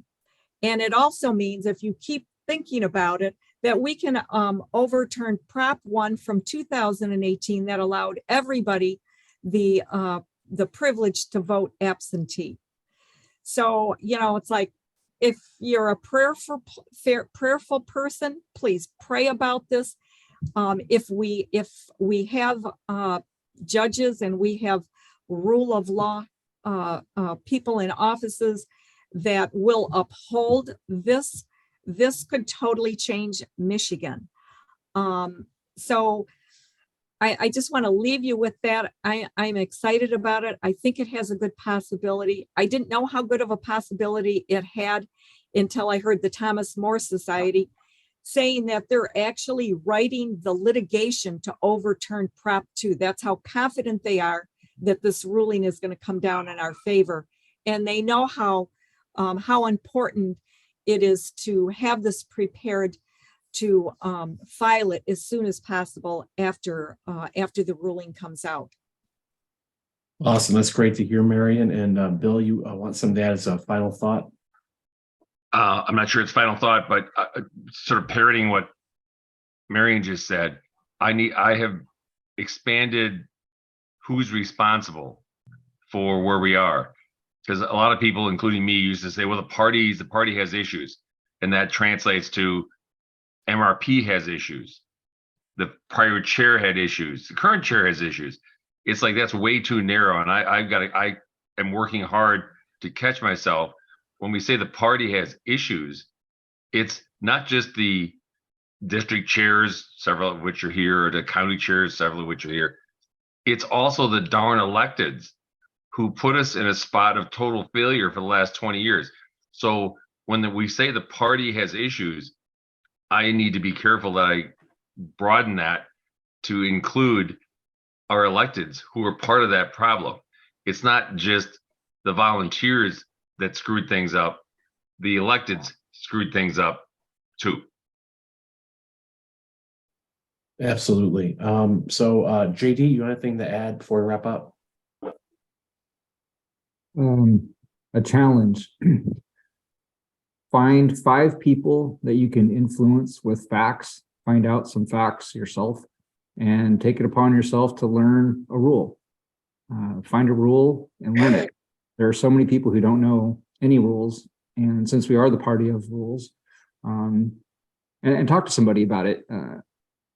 One problem I've observed is people, well-intentioned, spreading misinformation. So find out a rule for yourself and then educate someone else on it, and we'll all benefit from that.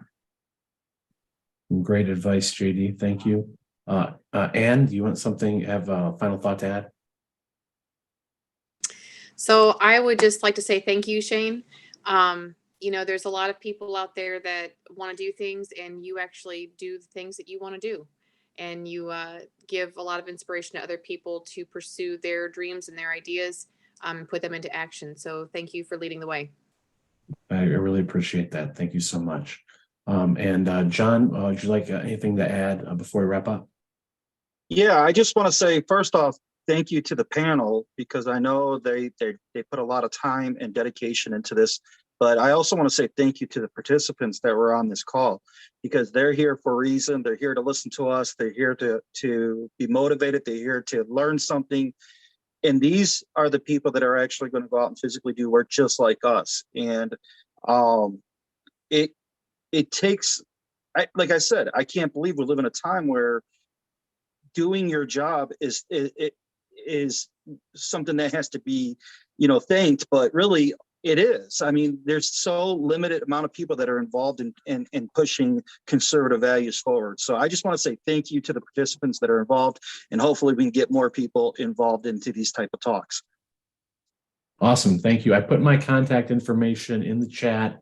If anyone of the other speakers want to as well. I did. Okay, yeah, John did as well. So feel free to take down that information. We're going to be doing a lot of things. We're doing a lot of these sort of kind of team building seminars and panel discussions and trainings pretty regularly. So we want to keep you in the loop about that. This will also be posted on the Grand New Party's YouTube and Rumble pages by this weekend. So I'll have that going out in an email. Give me an information, drop me a line, and we will make sure to get you keyed in on all the different Telegram groups and Signal groups. Don't spend too much time on them though, because they'll drive you insane, but it's good to be connected nevertheless. So thank you all for participating.